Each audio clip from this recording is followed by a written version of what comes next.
interesting topic called Enquiry. So welcome everyone. So today's topic is about Enquiry. So and we all know Pranav. He's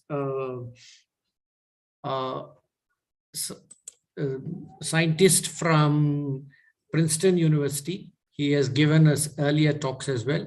So let's go ahead and listen to him. Is Prabhuji joined? Sorry, I didn't see. Yeah. Yes, I'm here. Welcome, Pranav. Welcome. Thank you, Shravan. Yeah. Okay. Thanks. So Pranav, you can go ahead. Okay. So I'll start the talk. Yes, please go ahead. Okay. Hi. Hi everyone. So like Shravanji mentioned, today's talk will be on enquiry, and this is a topic which is very central to science and very central to spirituality as well. So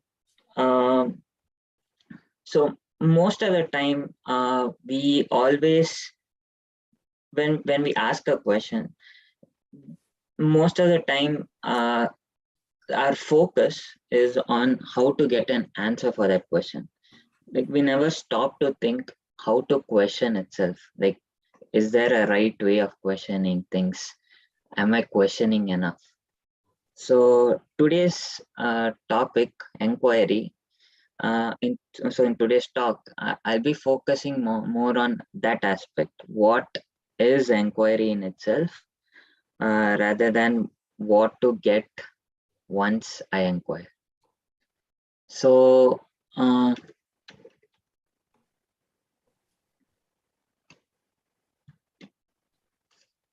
so I had a couple of previous talks before. I briefly mentioned them. So I had this talk on how to see this number 0 in mathematics, and I finally left the talk with the message of saying, let us try to understand 0. And there was this another talk on paradox, and I said, spend some time to think about the unthinkable. But the question is, how do we try to understand 0, or how to spend more time? How do we question? How to understand this is something that bothers most people. How to understand something. It's like when you talk to a kid and say there is an electron, and the electron is both a wave and a particle, and you tell and then you talk to the kid and you say, now question why the electron does this. The kid wouldn't even be bothered about it, because the kid doesn't even know what an electron is. So when I say let us try to understand 0, or spend some time to think about the unthinkable, like it is a difficult concept to understand. So why would you even spend time to think about it? So today's topic is how to enquire, so that we can try to understand these concepts better. So I had also mentioned this. So this proposal of science as sadhana. So where development in science helps us to develop curiosity to ask deeper questions, and also develop passion to keep questioning and know the truth of something. So all this forms, according to me, forms a very central part of inquiry in science, and it also forms a very central part of inquiry in spirituality as well. So coming back to the topic of how to enquire. So mostly whenever we ask this question again, how to enquire, there's again some kind of goals in mind. So some questions like this might occur. Am I asking the right questions? Is the path that I am taking, is it the right path? Am I asking the right kind of questions? Am I questioning the right way? And is there any progress in my inquiry? Am I asking such that I am reaching towards a certain goal, or am I just moving away from it? Now, all these kind of questions creep up in the mind. So today's talk is not focused on these kind of questions. It's not focused on whether I'm going towards a goal. It's rather on how inquiry itself is at a fundamental level, and why I feel, and why inquiry is important in our lives to understand the world better. So let's start with let's start with this concept of understanding. So what is understanding? So anything that we process with the mind, anything that we see, anything that we hear, anything that we touch, is an understanding of some sort. There is some any information that we get is an understanding. So for example, it could be something as trivial as, okay, yeah, this is a nice laptop. So that is an understanding. You have a concept of what this is. You have a concept of what nice is. You have a concept of what laptop is. So all of this together makes up some sort of an understanding in the mind that says, yes, this is a nice laptop. So any kind of information that we possess is an understanding. Now, this understanding, so once you have an understanding, you can do two things with it. So the first one, I've mentioned it in blue, and throughout the talk, blue will be referenced for this particular thing, which is question. So any understanding, you can question it. For example, this is a nice laptop. You can question it. Why is it a nice laptop? Does it have so and so features? Does it have a very good screen? Is it very fast? So and so, so and so, so and so.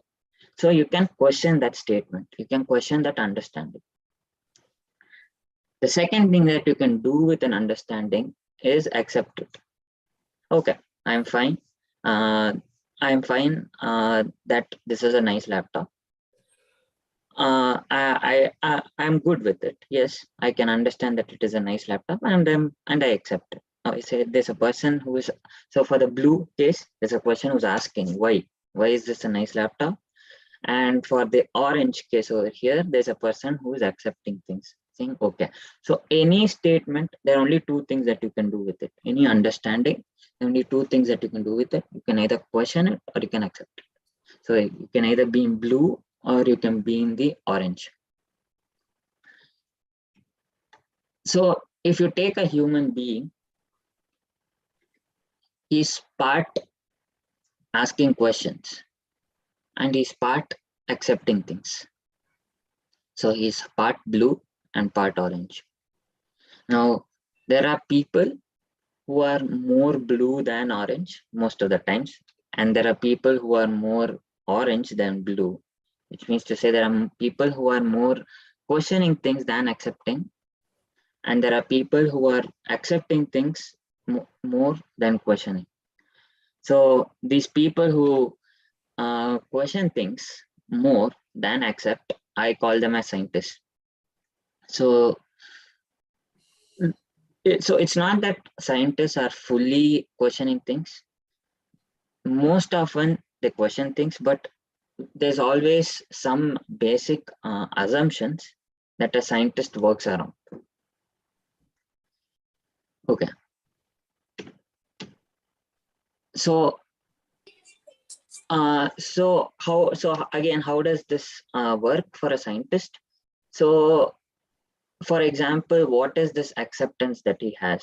So the acceptance for a scientist, especially for a physicist or someone, let's say, is his idea of the universe.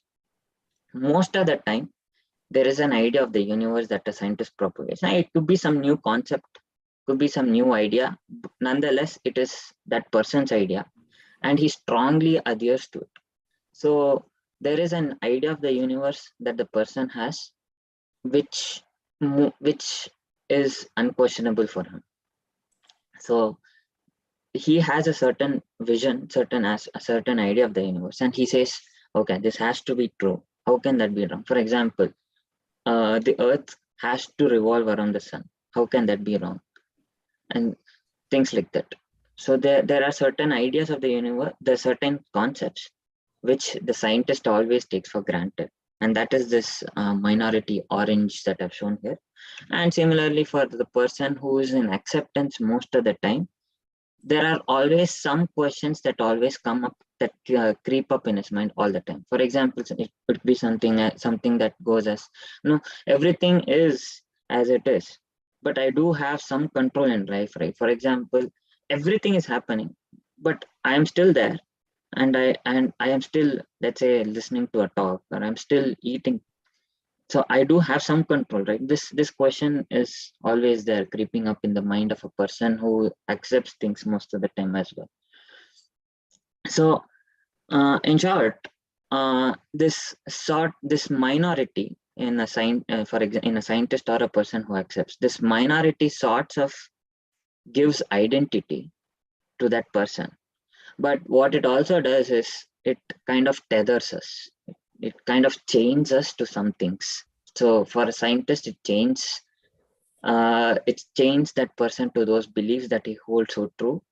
And for a person who's accepting all the time, it chains him to whatever questions, whatever doubts he always has.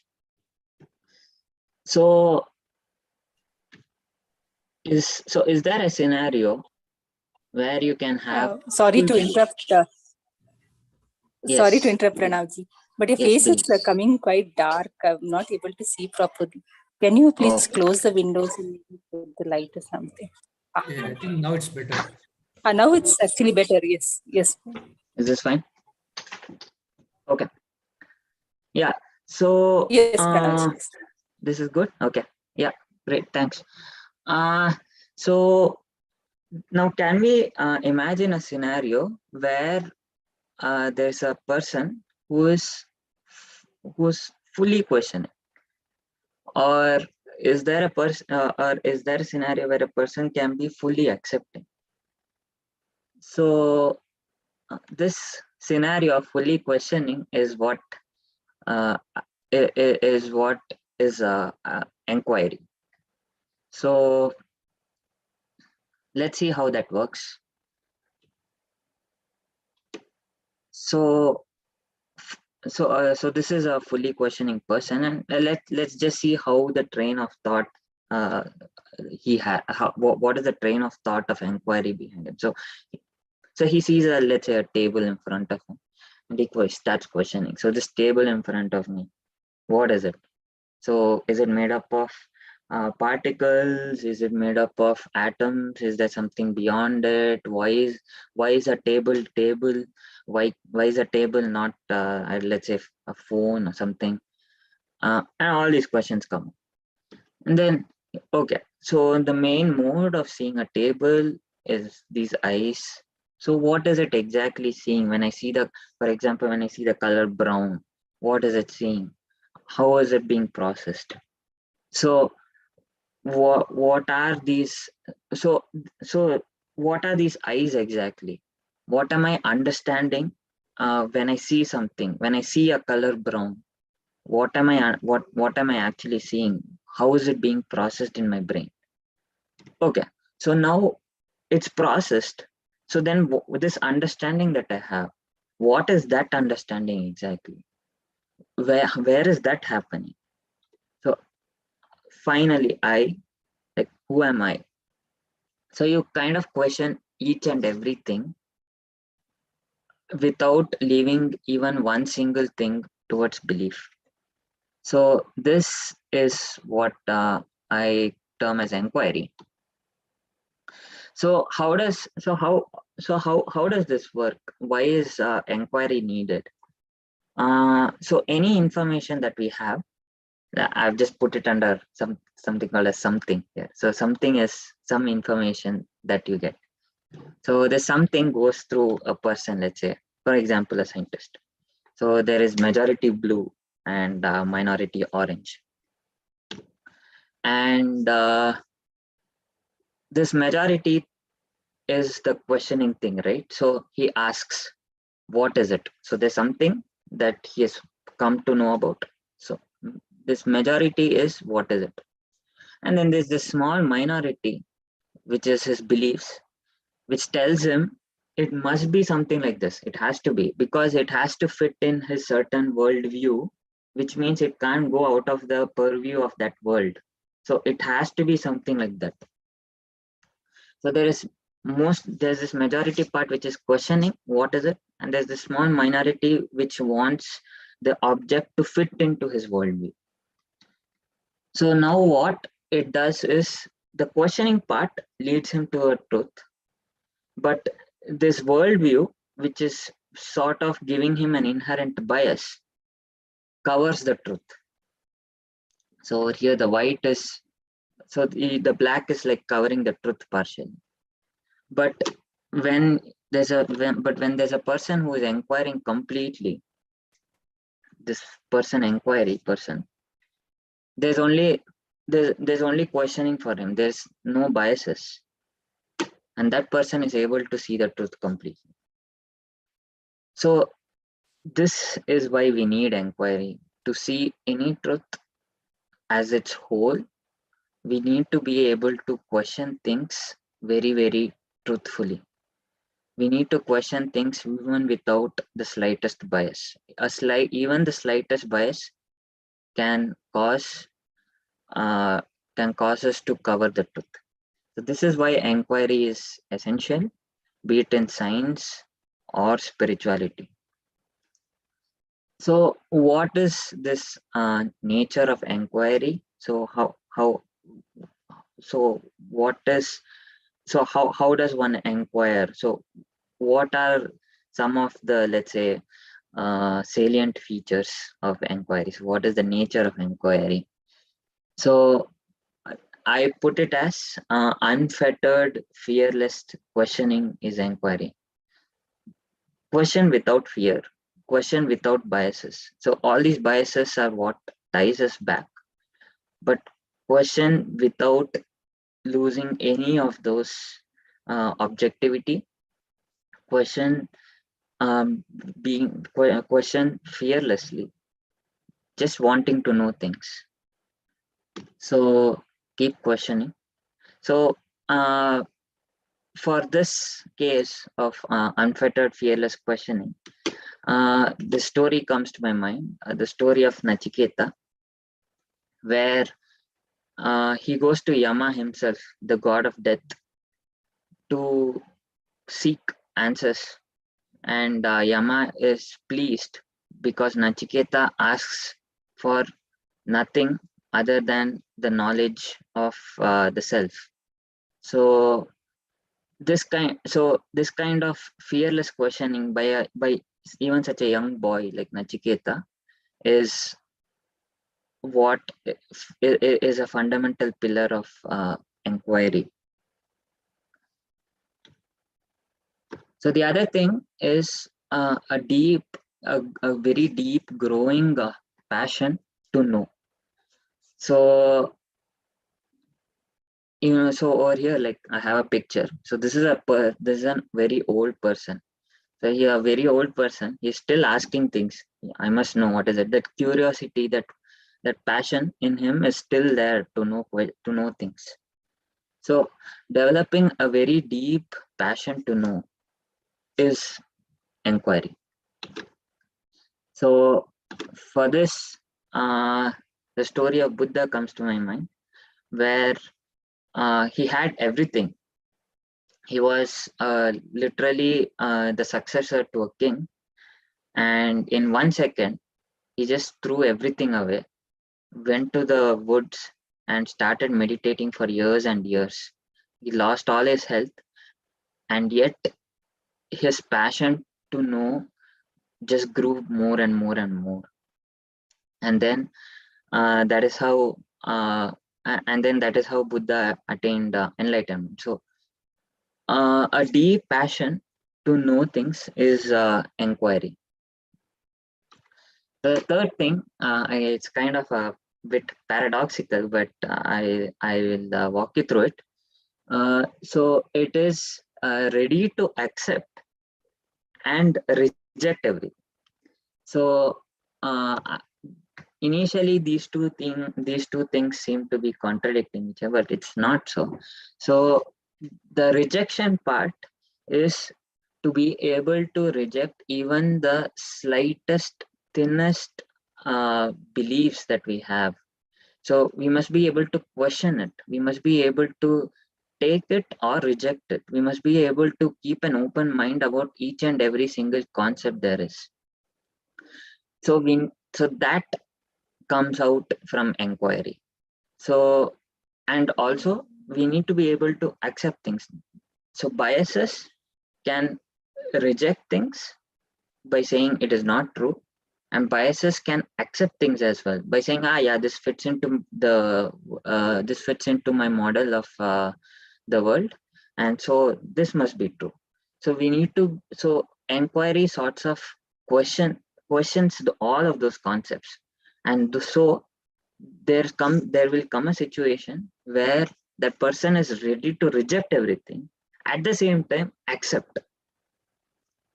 So this is the nature of inquiry, and for this I find the example of Ramakrishna Paramahamsa as the best example for this.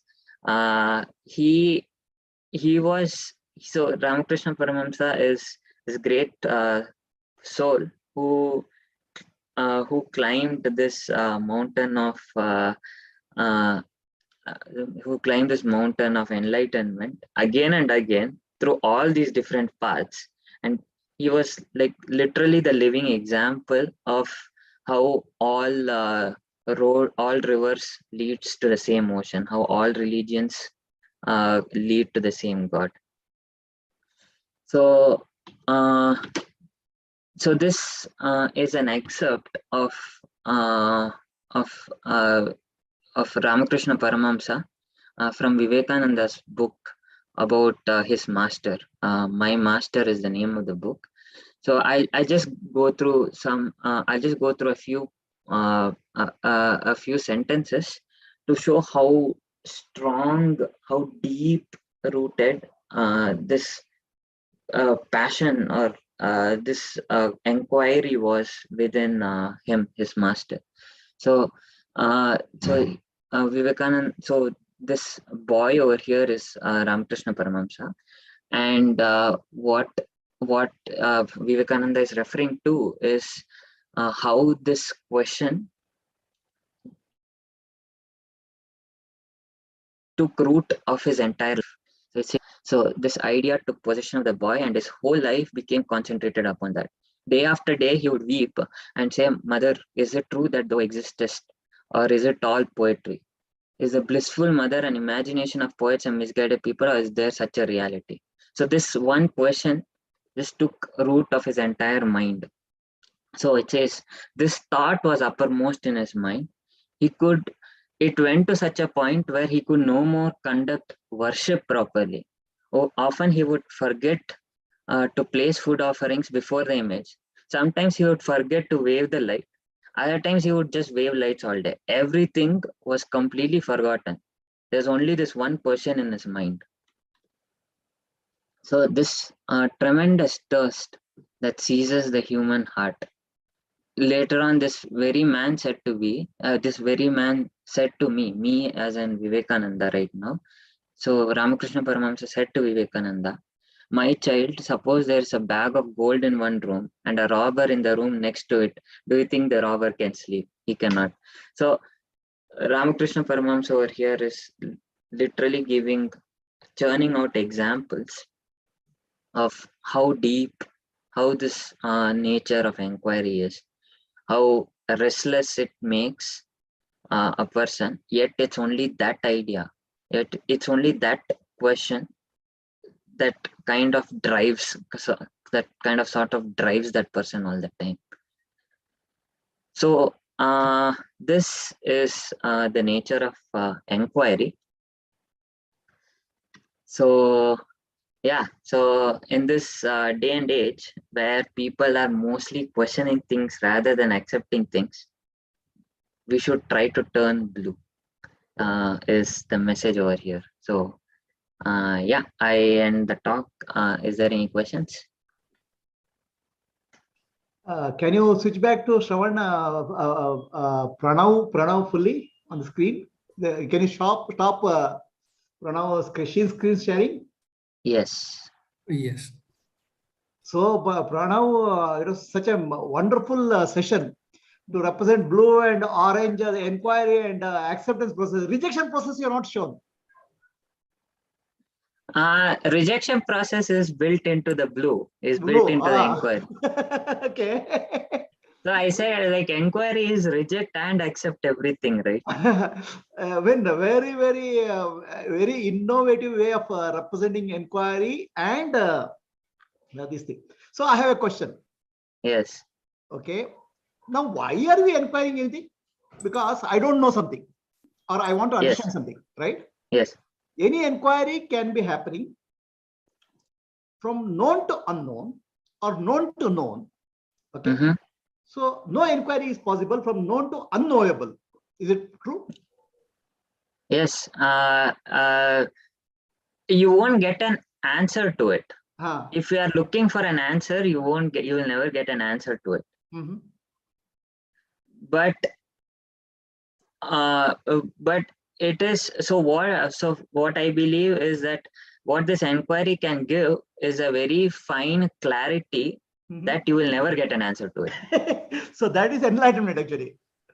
So actually all our framework of science, physics and life, or everything in life, is from known to known. The inquiry is in the domain of known or unknown to be made known. In the spiritual domain, you'll question the knower itself. Who is the knower? In the end, you realize that knower is unknowable. Then the mind comes to silence. That's called enlightenment. So I would say the ultimate fate of any inquiry is to realize that it's unknowable, which is beyond the scope of knowing. Right. That's the limit of inquiry. Right. That's the kind of end of knowing. End of knowing is called enlightenment. Okay, right. Now let me ask a question about what you call a scientific inquiry, right? Yes. In science, you'll inquire. You can always inquire how, what, where, and all. And why is there answer in science? We always ask why, but we always end up with how. How? Yeah, so that's because why? That's because how is an objective question. Why is always a subjective question. There's no answer to subjective questions in science. So we always ask why is, for example, why is the earth rotating around the sun? And we end up with how. We'll give equations, we'll give all these things, we'll give a framework. I would say the why is unanswerable question in science. Yes. Yes, why is an unanswerable question in science, but why is also the reason why people ask questions. That's a paradox. Very well said. Okay. In spiritual, actually, the inquiry is a very interesting topic. So in spirituality, okay, we ask the question, who asked the question, rather than who asked the question is the spiritual journey. That's who is inquiring. Who am I? Who am I? Right? In the spiritual journey, they ask the question, who am I? Ultimately, the guy who is asking the question, you'll find that he is not there. Yes. So it's like the inquirer goes when you inquire. Right. Right? Yes. So this is the in science, you are moving from unknown to known or known to known with inquiry. In spirituality, you go to the knower, and the knower becomes unknowable. This is the spiritual journey. Yes. So that means our journey is the inquiry process journey, the ultimate limit of our inquiry journey, to go into unknowable and realize that unknowable is never knowable. Yes. Then what are we achieving through inquiry? Achieving through inquiry. I mean, for me, the point is not achieving anything through inquiry. Okay. It is just to inquire. You start off by thinking, okay, there is something to inquire, but then you end up with, okay, there's nothing to inquire. So the inquiry is a pastime. Yes, inquiry is fun. Fun. Okay, thank you, Pranav. It's a wonderful session. Very nice illustrations. Thank you. Thank you. Yes, it is. But the three things that you have used for inquiry, they are really very good, Pranav. One, you have to be fearless, you have to be passionate, and you have to be open. Yes. Is that all, or is there a motive? See, all these are looking forward. Is there a motive for one to be in a mode of inquiry? Somebody can say, I don't need to know. So Yes. what is the motive for that inquiry? What really pushes that? A scientist wants to know, but why does he want to know? In a kind of, that's what probably I thought Prabhuji was asking in the beginning. Why do you want to know? What is it that propels one to inquire? Sir, Nobel What Prize. is it? Huh? Sorry. Nobel Prize. Is that Nobel Prize really? I feel so deep inside, everyone wants happiness. So for a scientist, it can be a Nobel Prize. For a spiritual person, it can be enlightenment. So everybody wants to have something. So if we look at it in a short term, a person is contented for some time. Okay, I'm fine, I'm happy. A person wants to have something more. Okay, I want some more. I want this house. I want this laptop. But if you overall look at a big picture of how that person's journey moves, he is always looking for some sort of happiness in him. And I feel that is a drive to question. So a drive to find happiness is nothing but for me a drive to inquiry. So coming back to spirituality, final drive of enlightenment is to know that there's nothing to know. Everything is unknowable. You end up in that, and that gives a peace actually. The whole urge of knowing is a problem.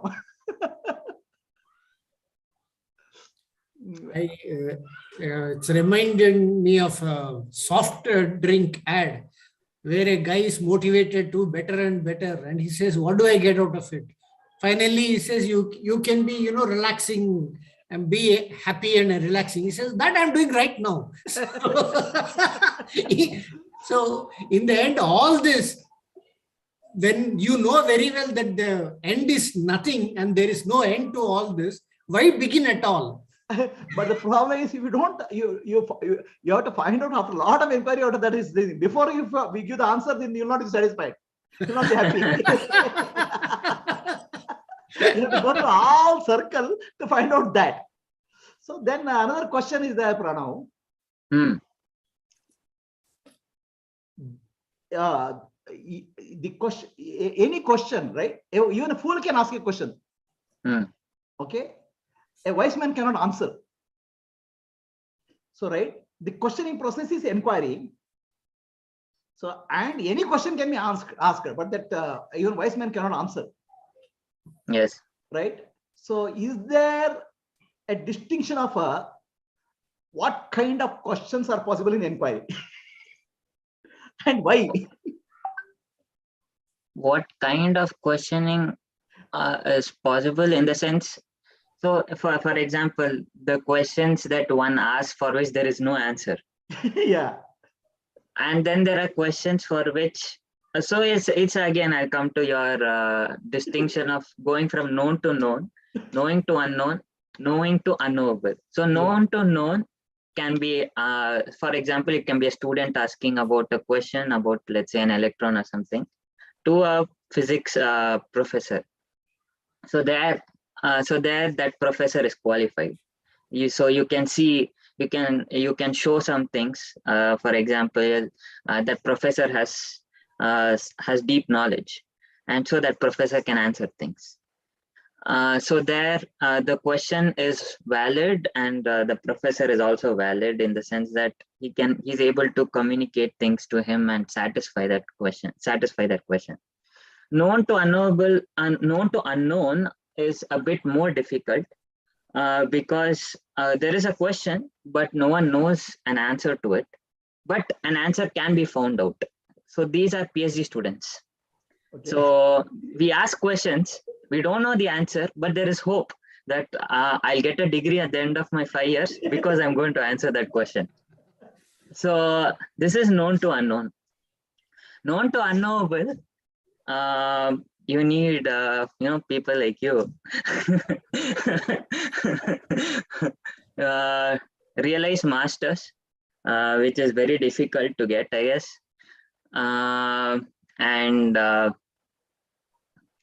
So I guess known to unknown, known to known to known, known to unknown, you can find, it's still within the purview of the intellect.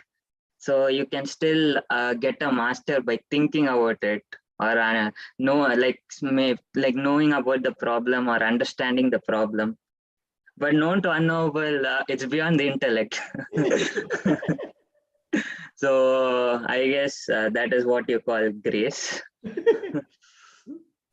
Wonderful. Okay. So the another point. I have a question, right?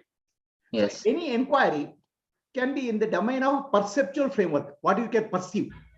Yes. Any inquiry can be in the domain of conceptual framework, concept, right? Yes. The inquiry is possible only in the perceptual framework and conceptual framework.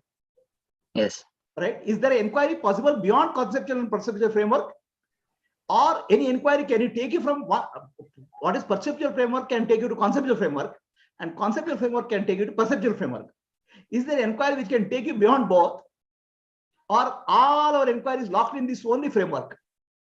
So if there is, so if there is, so for example, so questions like how, when, all of these take from one objective point to another objective point. The question is yeah. So now the question is there anything that can take us into the subjective? And this is what I would say is Ramana Maharshi's self-inquiry. Who am I? Okay, let me ask you another question. Before I know some object that was unknown to me. Yes. When I know the subject, it is known to me.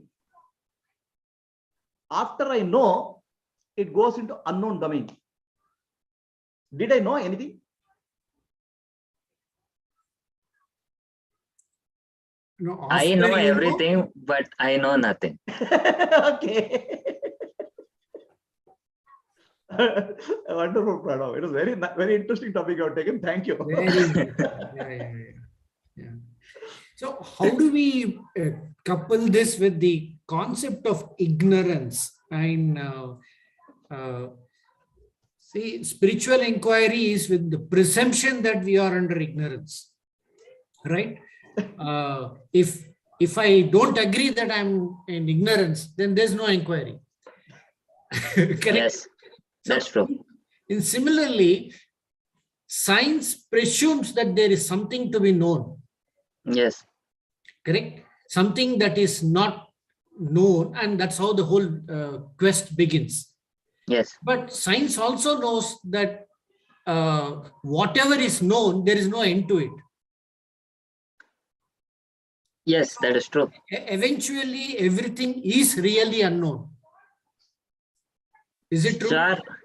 I mean, you can say everything is, so there are two ways to look at half a cup of water, right? I can say it's half filled or half empty. Okay. So you can say there is nothing to know, or you can say everything is to know. No, there is nothing to know or something to know. You can say, you can never say everything to know. Yes. Yeah. So like there is a concept. So the thing is, there are, the way I see it, there are two ways of looking at it. So you can look at things as small parts, which would be something. And then that something makes up and then that something makes up everything. And so you can say there are infinitely some things to know. This is science. Then there is the other way where you say there are no some things which makes up infinite, which makes up everything. Everything makes up everything. And this is according to me spirituality. So for a scientist who says there is something which makes up everything, there are infinite somethings. So there's always something for him to probe. Just look around. But for a person who thinks everything is everything, there's nothing for him to know. Because everything is just everything. So another point in science today, you see there is a lot of emphasis on bringing symmetry. You have two different laws, let's say, two different theories, and you want a symmetry so that they all fit into one. Correct? It's a kind of concept. Conceptually, you think it should be like this. It should be beautiful. It should be in symmetry. It should be natural. Yeah. And most of the discoveries, the more you look for it, you get some of it and you get something out of it, something far away from it. Yes. Right. So is there in enquiry a known parameter like this symmetry, or I am enquiring because I need this kind of answer, both in science and in spirituality? Is this a given fact? So the talk was about turning everything blue, right? So which means there is no point of bias, there is no symmetry that goes in. I understand. But what I'm saying is, unless you have some orange, you cannot go for blue. That's right. So I also mentioned that. So in the scientist, there's always that small part of orange, which says, okay, I adhere to these kind of worldviews. And that sort of brings him an identification for him, that sorts of tells him, yes, I am living in a world. That sorts of tells him, yes, this wall is real. Yes, this laptop is real. Yes, I very much have two eyes with me. So that sorts of tells him these kind of things are real to him. So my point is to question even those. Turn blue completely. Why is this a wall? Why do I have two eyes? Why is it even an eye? What is it doing? So there is no point of, there's no question of what symmetry is or what it's trying to do. Rather it's not to be stuck in these biases and try to have a worldview which is completely open. Okay, good. So Prabhuji. Oh, thank you, Pranav. Today's topic was very, very mind-blowing, very interesting. Yes, it is really mind-blowing, and it's. I would just say we are a part of the universe, infinite universe. Okay, a part can never understand the full. The full, right? Part can never understand the full, and any understanding by the part about the full is still a misunderstanding. Yes. In the process, any inquiry, still it is just a partial understanding, which will never give the full picture. But yes, we'll have a good life, good enjoyable life in the process of inquiry. Yes. So ultimately, it'll give some happiness in inquiring. But ultimate happiness, if you want, you have to drop the inquiry. Yes. Thank you. Okay, thank you, Pranav. Yeah, anyway, Yeah. thanks, Pranav. It's really the approach itself is really very good and very profound and very basic things. The way you have brought out hats off, that's really, really good. I really hope that a lot more people would have participated in this, but this is one of the wonderful topics. I think Is there any Thanks a way lot. we could increase this participation? Yes, we need to think about that. Yes. we'll have to find out how to this Yeah. thing. I don't know whether how many people watch in YouTube. We have to see. Okay. Yeah. Yeah. Okay. Okay. Thanks, Thanks Pranav. a lot, Pranav. And thanks, Guruji. Okay.